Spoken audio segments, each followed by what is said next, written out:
Welcome to Inspiring Possible. I'm Christy Pennison, former stuck person turned therapist and dream consultant. Are you feeling stuck, overwhelmed, uncertain, or just need a little inspiration?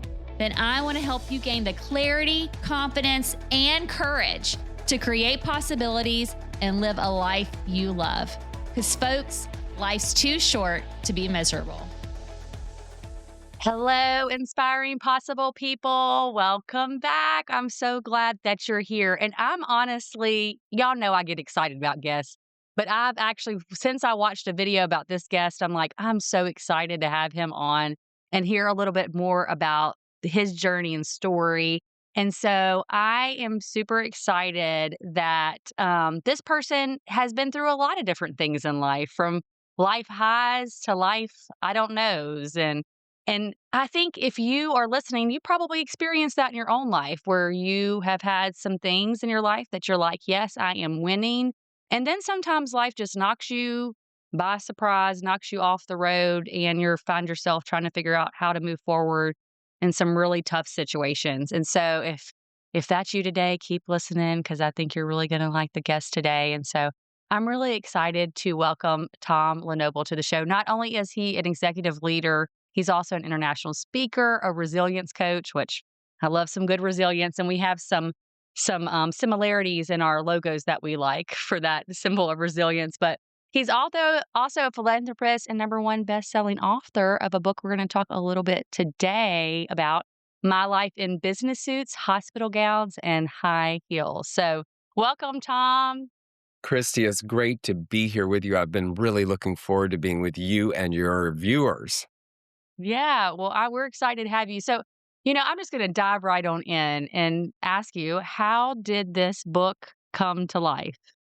You know, Christy, it's a crazy story. I'm a really private person and I have spilled everything about myself in this book. I wrote it about 16 years ago, and the writing of the book was so cathartic that I put it on a shelf in my office and forgot about it.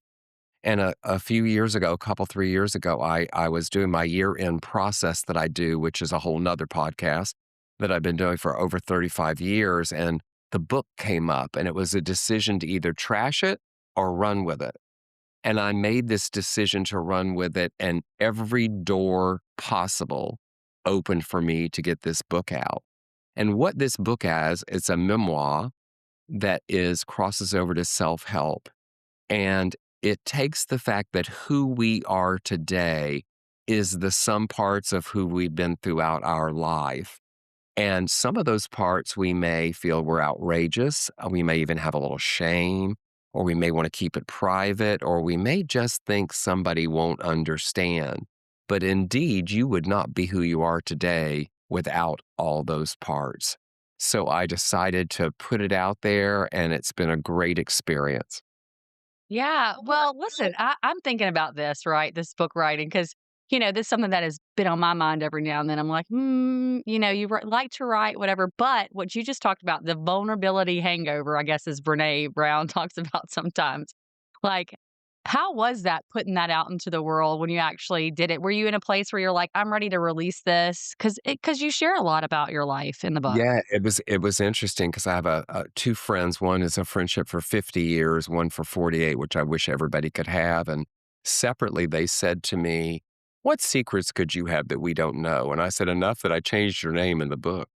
And then one friend, the day before the book was launching, called me and asked me this question: "How are you feeling about telling all this stuff?" And I said, "Well, you could have asked a little sooner than the day before the book is launching, right? But I Maybe have that's the to." best time to ask this I question to mean, me. really, right? At least give me a little notice to how I can do something about it. But I'll tell you, it has been one of the most liberating things that I have done, and the response has been incredible. And while I don't think anybody was coming to tell secrets about me, it feels really good to know that there's none to tell at this point. And so from that perspective, it's been really, really, really heartwarming. And the feedback I've got, I've already won 2 book awards. I hit number 1 in 15 days, and it's just been so Incredible. exciting. And it's even gonna be on a billboard in Times Square at the end of the month. So it's been wild. I recommend it to everyone because if nothing more, this idea of getting it out is really Mm. was cathartic. And so many people that write think it's like this linear thing. And I didn't do it that way.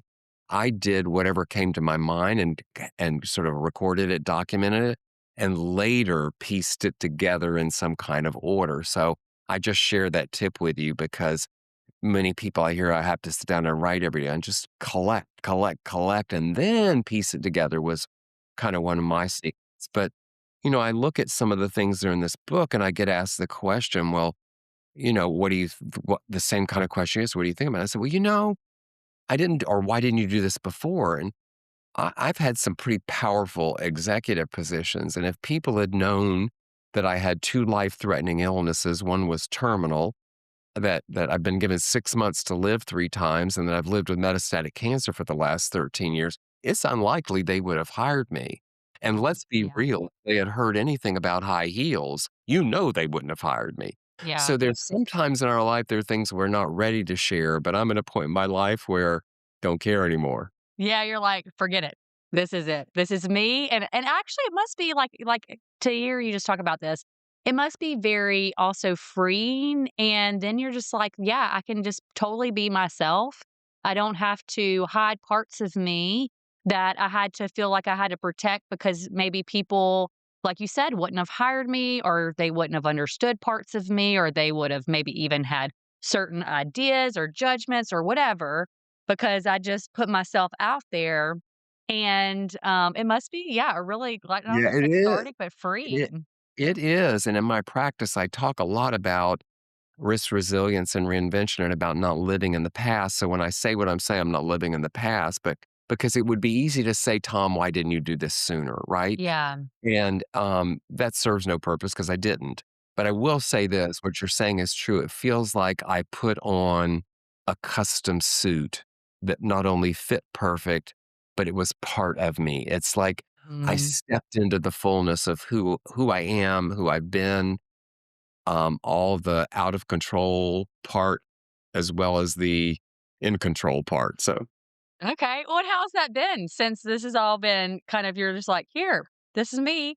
it's been so sweet. I have to tell you, I have people that reach out to me and the two common things I hear most is one, I cannot put this book down. And the other thing is, I laughed, I cried, I did both at once.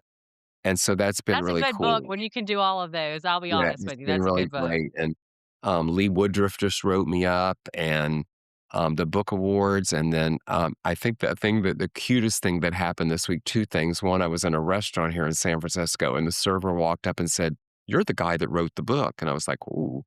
And then I went to get my teeth cleaned in the dentist's office, my regular appointment, and I've been going there forever, and I walked in, and on the counter, there was 3 books for me to sign. They had all read the book in the dentist's office, so it was like, "Oh, wow," "Oh, wow," But it's been, there's so many parts about it that have been, um, beyond even magical. There has been intervention of some sort that literally, when I tell you every door is open, some of the things that have happened have been like, you kind of stand back and go, wow, there's something about this that was meant to happen. Yeah, well, and I think, 2 things that I'm hearing you say is, one is just the timing of it all, like, sometimes we just have to trust that whenever we do feel at this point it's time to do this, that it's the timing, you know? And I think also too, just the releasing sometimes of things we try to hold on so much to can often open doors, but we have to be willing to let go to be able to step into Yes, those doors that are waiting to just magically open that we didn't even realize were yes. there to begin So with, you true. know? And you're gonna hear you hear it first, there's 2 more books coming.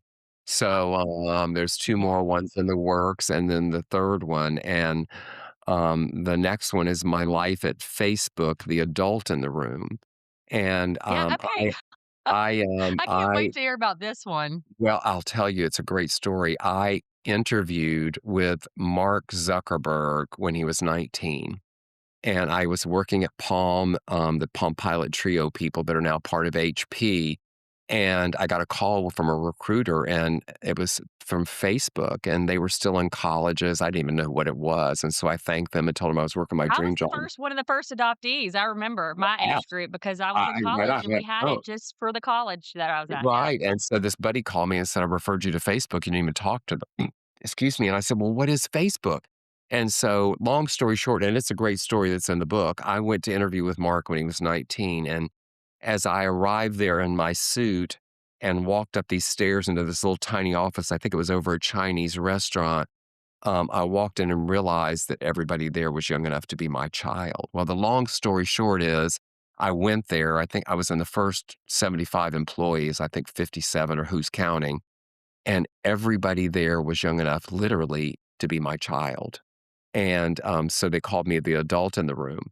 So I'm writing a book about that experience of the Facebook early days through my eyes of someone being there that was old enough to be everybody's father. And then the Well, third I'm book, sure you have tons of I stories. can't wait. I can't wait. And then the third book is My Life in Toxic Soup about a toxic marriage and toxic cancer treatments woven together in a story. Okay, okay. Look, I'm already like, let's go ahead. Where's this button to purchase? Let's talk a little bit about this because, one of the things that's unique about your story is you did have all of these, just from what I've been able to gather, really kind of higher end roles in a lot of high growth startups. And you were able to kind of work with them through some of those growth phases. And then you did have life happen with cancer, and maybe you can talk a little bit about your life story to kind of give people Yeah. an idea of what this book is about. I'll give you what I call my thumbnail. How about that? Okay, I love it. I It's all like to thumbnail. say I like to say I retired being retired to be inspired. So I had this great corporate career. I was one of the heads of customer service at a company called NCI years ago that was a long distance carrier that broke up all the Bell companies. And then I was the head of customer service at Walmart.com in the early days and spent far too many days of my life in Bentonville, Arkansas. And then I was off to Not too far from Palm. me, Tom. Not too There far you from me. go. I'm in Then Louisiana. I was off to Palm and running global service operations, and then Facebook. I went there and set up all their customer operations, a bunch of other things. Then I was the chief support officer for a company that's now the backbone of the Geek Squad remote service. Had a consulting business. I worked at a dating site of all things that Match.com bought, and I managed that merger. Okay. And then for a while, boards would send me into their startups as either the VP of HR or the COO with their perceived problem, which I might add was never the problem. And then I fell in love. I love I that. fell in love, got married, and traveled the world and kind of backed off a little bit, but realized I had much more to share and much more to do, which led me to what I'm doing today. I'm a coach, as you said, an author, a speaker. I'm the CEO of the Academy for Coaching Excellence, which is a 26-year-old academy that we train coaches around the world. I have a variety of other things, but I'll tell you the secret. I do it all because I'm a philanthropist. And what I do is I work with underserved communities, youth in the arts, first gen students, today's current women's issues, some other things that I feel passionate about. And like I said earlier, through it all, I had two life threatening illnesses. One I was told was terminal, and then I got cancer, and then it metastasized. And I've lived with that now for almost 14 years. And, what I learned through all that was the use of risk, resilience, and reinvention. And my life took a turn as I've been through all that. I always had a service and doing for others component to it, even in the jobs that I did. But that's where I'm focused today is how I can be of service to others. Yeah. Well, and it sounds like kind of service to others maybe also drove you. What do you think out of all those challenges was the hardest? And I'm curious how you were able to move through some of that hard. That's an interesting question, Christy, because I'm wired a little differently. I think as a kid, I was one of those kids like many of us are, but like when your family would say, your parents would say, "Don't do that because I said not to," or whatever, that was kind of like, there must be something here I need to find out, An right? invitation to do it. Is that what I'm hearing? And I'm gonna admit that got me in trouble, but throughout life, it served me well because, there's been times, a number of times, I've been given 6 months to live 3 times when people said, "We can't do anything for you." And my reaction to that is sort of like, "Okay, watch this." Right, And, watch me. yeah, yeah, watch what happens here. And I've been asked before, "Well, why do you think you're still here?" Well, I had access to great medical care and access to great treatments. And, there's so many other reasons, but I think underneath it all is I believed I could be. And I think that made a huge difference. But I don't want to belittle illness for any because it's difficult. There are times when the fatigue sets in and you're like, "Oh my God." But I think what happened for me is there's been things where humor and service to others came in. Like I've had enough radiation that I glow in the dark. You could put me in your corner at night in the house and I would, be your night light. But like, if I have to go to radiation, which happens every now and then, I could go there and I could be freaking out about it and I could be all in my head about what's going to happen and the outcome.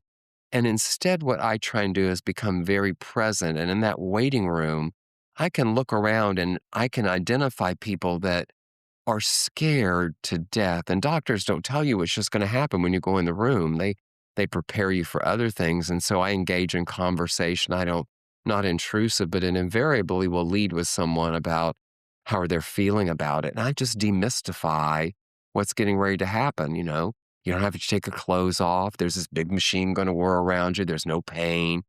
And so I could use that time doing that, or I could be there freaked out. So that's where it served me well of avoiding getting all freaked out by it. But, things like fatigue where you just, you need to get up and get something to drink, but you just don't have the energy can be overwhelming. And, um, I think there's so many things about that that are teachers of how you get through that and how you keep going.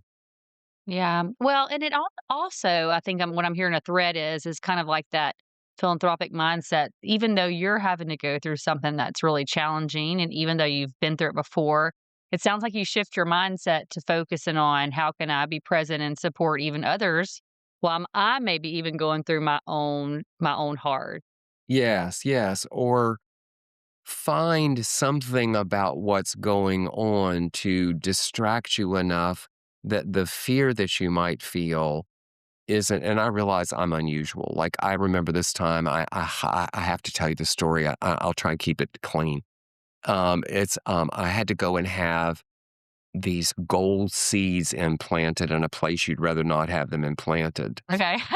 for radiation. And, they've got me in, stirrups with this thing around me. And my mind Probably a goes, not pleasant position. no, Yeah. no, well, my mind goes to all my female friends, and my entrepreneurial mind is going, "There's got to be a better way." And then I start thinking, "Well, maybe not." But there's like 5 people on this other side of me, and I finally lift my head up and I go, "Y'all look like you're watching a movie. What's going on over there? I want to watch."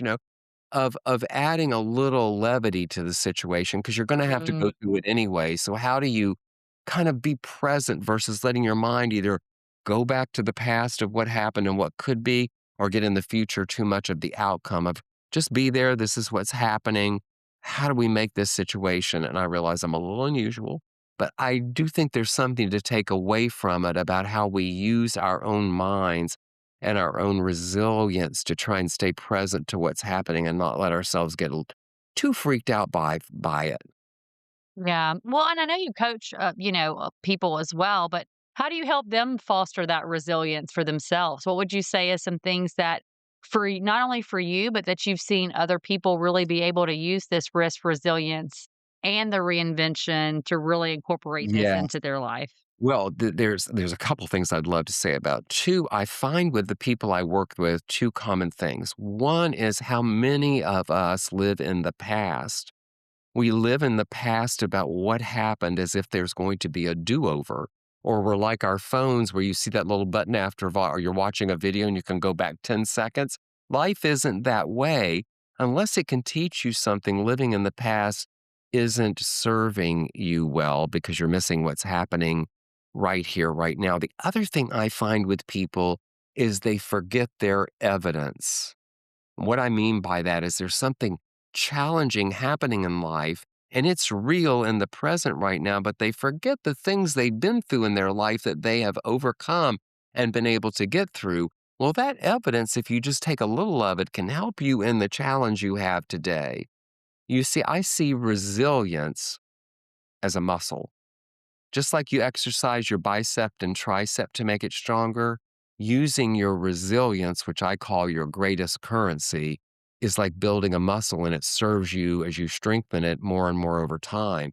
And when I say your greatest currency, you can lose your job, the stock market can crash, you can have a disaster, God forbid, and have your house wiped out. We've seen that in the news. No one can take your resilience away. It's your greatest currency. Yeah. Well, and you're right. I think, the evidence piece, a lot of us, I think sometimes looks for evidence against rather than evidence for something to be able to be possible or something that we can do. And because it's just easier to go like, oh, this is the reason how this is all going to go wrong, right? Because Yes. it's our fear basis, and we can really easily identify that. But it is hard to think about what's going right. I have a question for you because I do know also that you are, an entrepreneur and things like that, and you work with a lot of them. Um, and you've mentored them before, leaders and entrepreneurs worldwide. I'm curious, what do you see? Because I want to talk about this risk piece, because sometimes we got to take some jumps, we got to take some risk, and sometimes reinvention is a risk. How do you help encourage people You to know, maybe risk a little bit more in life? Yeah. it's really interesting. Most of my clients are CEOs and founders or executive directors of nonprofit, and these are risk takers. And I think that the fear of taking risks interests me very much because um, what people are don't get zeroed in on is they start questioning themselves or they take uncalculated risks. So, for example, right now AI is so popular, and people want to be able to say, "I'm using AI." Well, I happen to believe those of us that don't are going to be left behind. So that's a different podcast. But what I see is some people that are like, I just want to be able to say, so they go and they get AI and it's the wrong AI for the business and it doesn't help and they have to redo it, right? Of where they could have thought that out. That risk didn't play well. And, or they take a risk and it turns out great. Well, these risks that you take allow you to test your resilience. To me, the definition of resilience isn't that you just get back up when you fall, it's how did you grow from it? And out of that growth is how you reinvent. And when I'm working with people, I happen to believe people have their own answers. I have this thing in my practice called the haystack method. It's like finding a needle in a haystack. You hear people say, well, I think the needle is your answer. I think people have them. My job is to hold the space to clear away the hay so they can find their needle, their answer. Because we know our answers, we let all this stuff cloud us to get in the way. And we take risks just not only in business, but we take risks in our lives without thinking it through. Risks are great to do. Have thoughtful risks.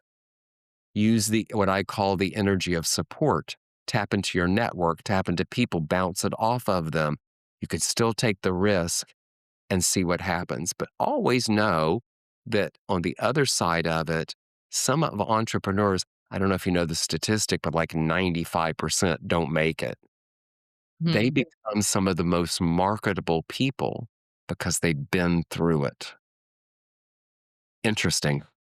Yeah. Well, and you know what? It's interesting. I mean, I listen. I'm a little bit of a natural born risk taker.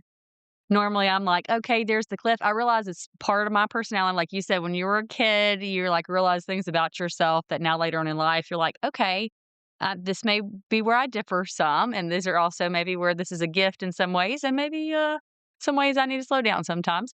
But you do learn. The more you jump, you're going to learn. So if I jump and I hit some rock bottom, I mean, hopefully I can peel myself off of the concrete and try to jump again. Yeah. But each time I'm going to learn. It's even like today, I was trying to learn how to do this rope climb at the gym, where you climb up the rope. And I've been doing the rope with oh, what is it? Knots in it to where I could push my feet on the knots. But now I'm really trying to get the skill of how do I climb up this rope and not actually need the knots. Well, you would have, I tried it so many times. Every time I came in at this like little interval of this workout that we were doing, I was like, okay, the girl was going to help me again. Let's see if we could get these feet in the right position to do this. And I didn't achieve the outcome that I was aiming for that day, but at least I tried. And I know if I go back again and I keep on trying, I might hurt myself. Exactly. I might have a burn, but I'm going to learn eventually how to get up that dang rope. You're gonna do it. I know you're gonna Or do it. decide I don't care about getting up the rope. One or the Yeah, other. It's gonna go one or exactly, two or ways. you'll learn something else about getting up the rope That's that right. maybe there's something else for you to climb. I wanna give you 2 examples of risks in my life that are great ones, 2 very different, one in business, one in the hospital gown, that hospital gown, that flimsy piece of fabric that never ties well in the back. In business, I took There this could be huge some risk. reinvention for that There hospital could gown, huh? absolutely, trust me. I've shown my butt a few times, where you don't care after a while. Yeah. When I went to Facebook, it was a huge risk. I had an office with a view and a corporate staff, and I was traveling all over the world, had people all over the world. And I remember that I decided to do this at Facebook because I got intrigued with the product and the people were willing to share. Well, my first day, they had moved from where I interviewed, and I got there and I walk in, and it's one huge room. Everybody's in one room, all the desks are put together, and I see this one office on the other side of the room, and as they're walking me there, I think, "They're gonna give me that office." We get to the office, and I realize, nope, that's the controller's office. They're putting me right outside the controller's office, so I likely can block the door or whatever, and I sit down, and here I am with 2 people that literally sitting with me that are young enough to be my child, and I remember thinking and sitting back in my chair thinking to myself, "What have I done?" Right?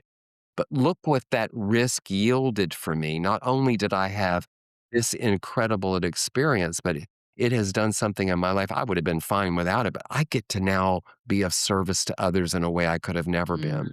Here's the other risk that I took among many, but this one was my favorite. There was this one point where I needed this cancer treatment, and I was having some really bad back issues and I needed a surgery.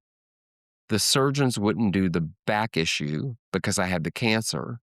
The cancer docs wouldn't give me the cancer treatment because might not be able to walk.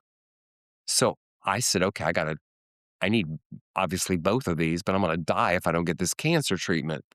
So I went out of the country and I remember I went to this doctor that I got referred to in Mexico to have this surgery. And I'm there, I'm right before the surgery. I sit down, I'm in Mexico, and they put the op permit in front of me. You know how they do. You have to sign papers. And I look down at it, it's all in Spanish. I don't read or speak Spanish. So I asked myself the question, Tom, you have no idea what you're signing. You're here in Mexico to get this surgery. If you don't do this surgery, you can't have the cancer treatment. If you don't have the cancer treatment, things don't look well. So I signed it, took a picture of it, and texted it to somebody and say, just in case something happens, I have no idea what I just signed. Well, I got through the surgery, I got the cancer treatment, and life went on.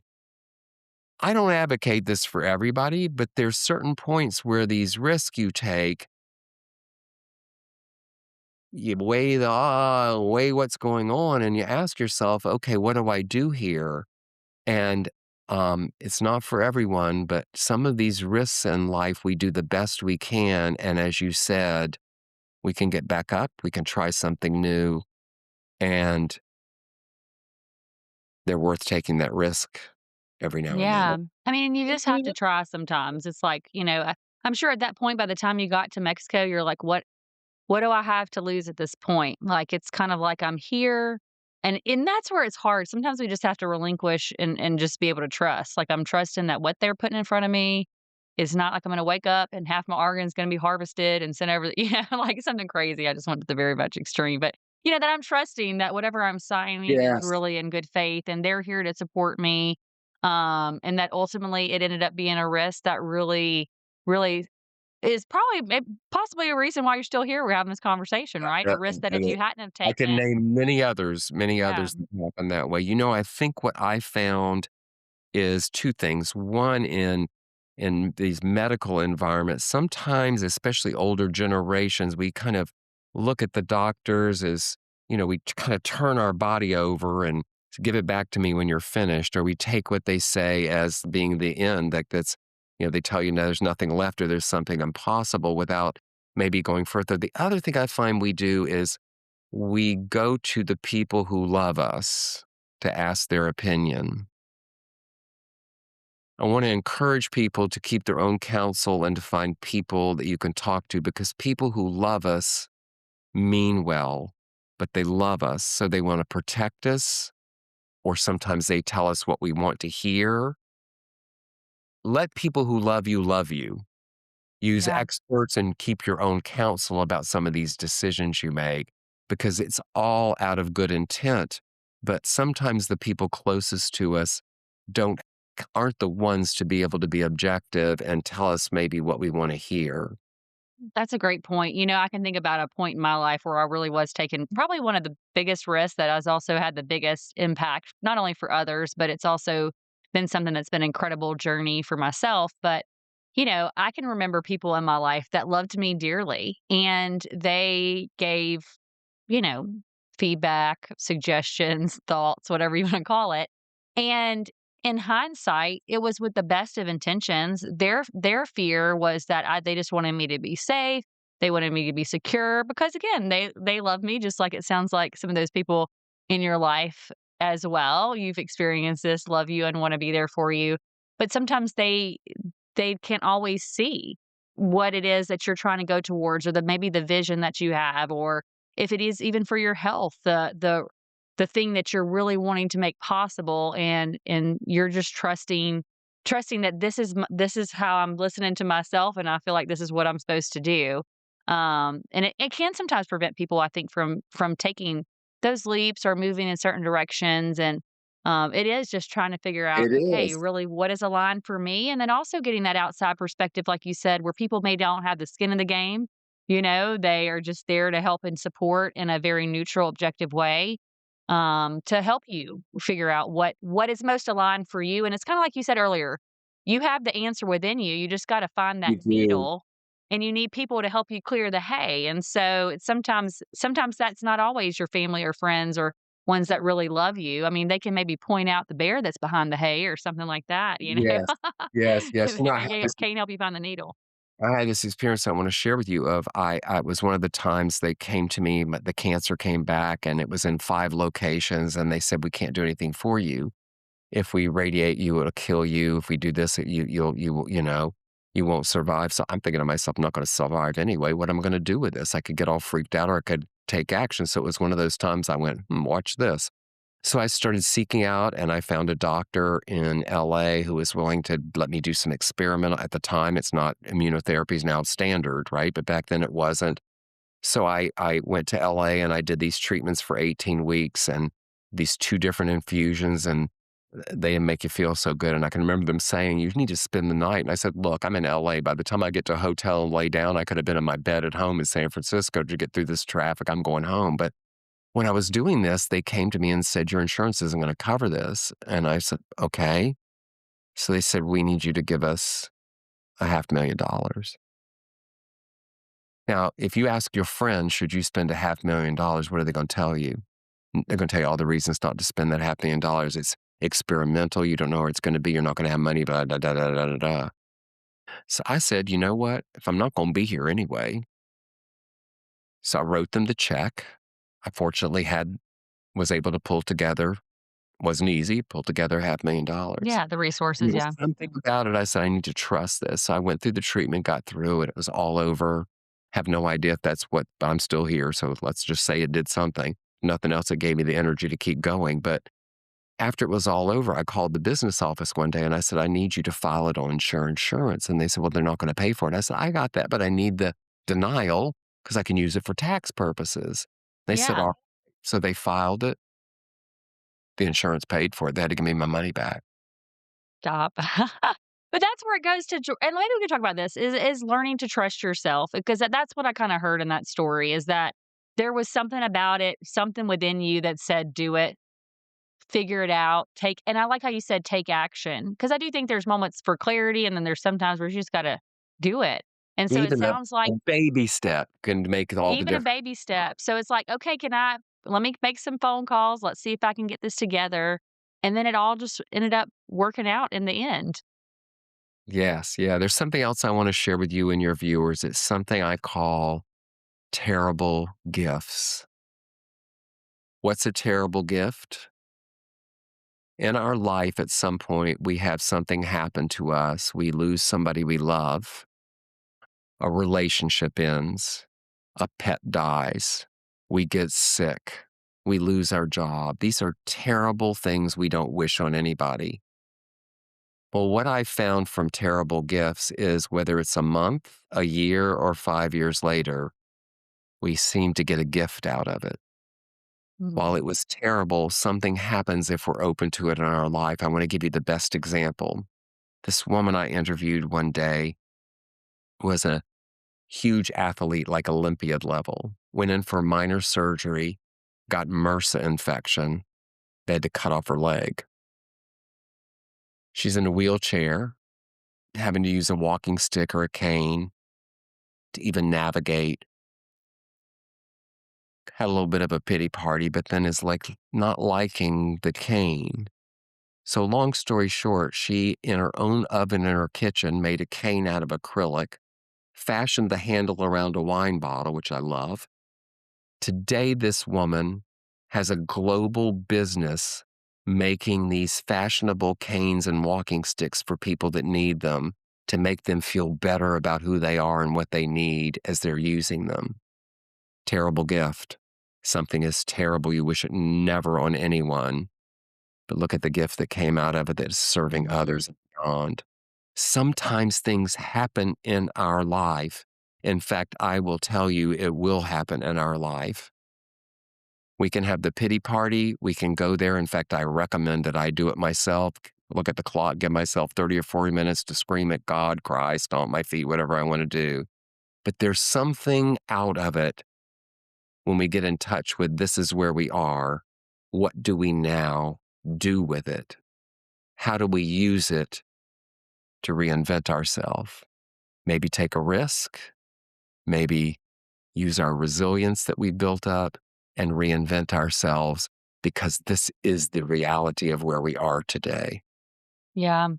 Yeah, and I'm as you're talking about this, there how you have random thoughts sometimes just throughout the day, and I actually had some random thoughts very similar to this about earlier this morning, and I was doing something that was I thought was very hard, and to some of them people listening, they're gonna say like, "Christy, that is not hard," but I was running, okay, and it's not my favorite, and I was thinking about a podcast episode I'd listened to about somebody who was talking about people that are going through withdrawals if they're trying to change their life from substances or any kind of drug of choice. And they're just talking about how the fact that you really have to you have to be willing to go through this pain. But if you can get through the pain over a period of time, then your brain can start to reset itself for some, not everyone, but reset itself because some of the neuroplasticity that we have. And I was starting and then that linked me to some things that maybe I went through my own life that was hard. And I thought to myself, "Man, if I would have never went through that hard thing, I would never have been where I'm at right now in this moment." And in that moment in my life, I thought everything was falling apart. There was no way that life was going to be able to move on to something better. And you just think, you just had to go through that period. But then, like you said, there's sometimes that gift on the other side. And I like how you said terrible gifts. I've never heard it said that way, but it is sometimes these things that you wouldn't wish on anybody on even if they were your enemy, you wouldn't It's the wish it truth. on it, It's the truth. and but there can be some incredible unexpected gifts that come out of some really terrible things, and I'm thinking about you right now sitting in front of me, your story, you had some terrible gifts, but now you have this book, you have 2 more coming out that not only shares your story, but you're also doing a lot of philanthropic things in the world that supports others in a lot of meaningful ways, and, you think about those things, and I think the terrible gifts do make you understanding of others a little bit more too. gives you a little bit more compassion, not only for yourself, but for other people that you're moving through life. So I'm Yes. grateful that you shared that. That was Yeah, great. somebody asked me the other day, they saw, "Tom, don't you need some rest?" And I said, "I am resting. Wait and see what's gonna happen this year." I think we get hung up and I'm not saying people shouldn't retire and everything, it's not the thing for all of us, but people tend to forget that when you were born, you were already aging. When you were born, you were going to die. Now, as we get older, the proverbial light gets a little brighter for sure. But this keynote I have, Living Fully While Dying, what it's about is phase one for me. I was living fully without regard to dying. Phase two, I was living fully with people telling me I was dying. Phase three, where I am now, I'm living fully, realizing I was dying all the time. Okay, we got a phase 4?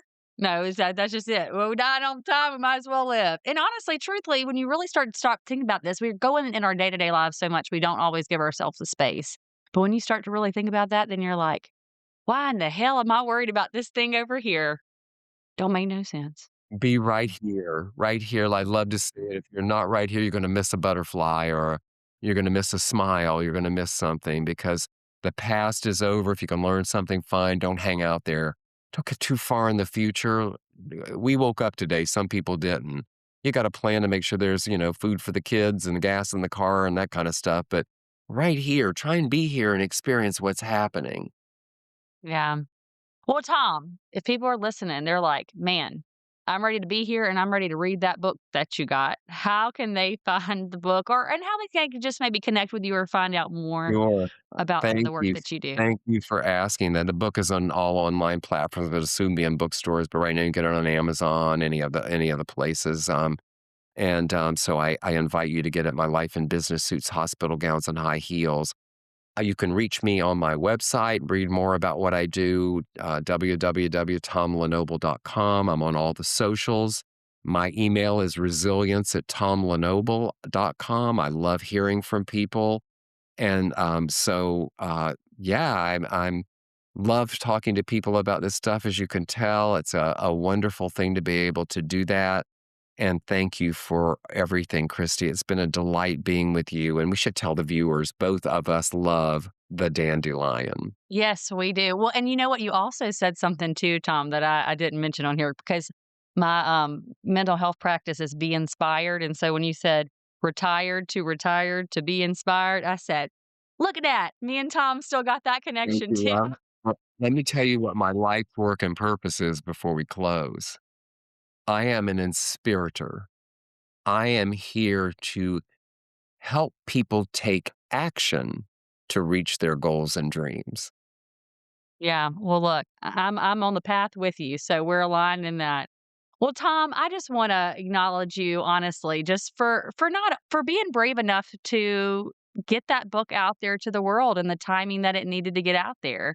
I think sometimes we can get ourselves in the headspace of really stopping ourselves from doing things that maybe we're feeling led to do or called to do is what I call it. And we can really sometimes just not necessarily share some of the gifts that we have, whether they came from terrible situations or even more positive situations in our life. And one thing about you that I've just known just from our conversation today is that, you had your terrible gifts, right? But you didn't stop there and you put yourself out there and you put your story out there and it's making impact in others. And then you're still trying to figure out how can I also, while I'm still here, how can I, make somebody else's lives better? So I really appreciate and acknowledge you for coming on the podcast today and also inspiring me today. Thank you, Christy. Well, if you're listening, y'all know I give y'all a little nugget that I'm taking with me. And one of the things that I'm taking from Tom today, and that is, there's always a time in life where you can take another risk. Remember that you're more resilient than you are. And just like Tom said, it's never too late to reinvent. Until next time.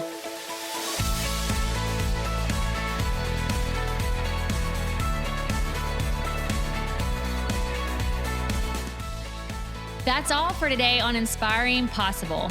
If you found a little inspiration today, please go on over to iTunes, Spotify, or wherever you tune in to listen to leave us a comment and rate us. Also, make sure and link up with me at inspiringpossible.com to get the free Dream It, Write It, Do It workbook. And don't forget to follow us on social media and share this with anyone who needs to be inspired. Remember, if you can believe it, it's possible.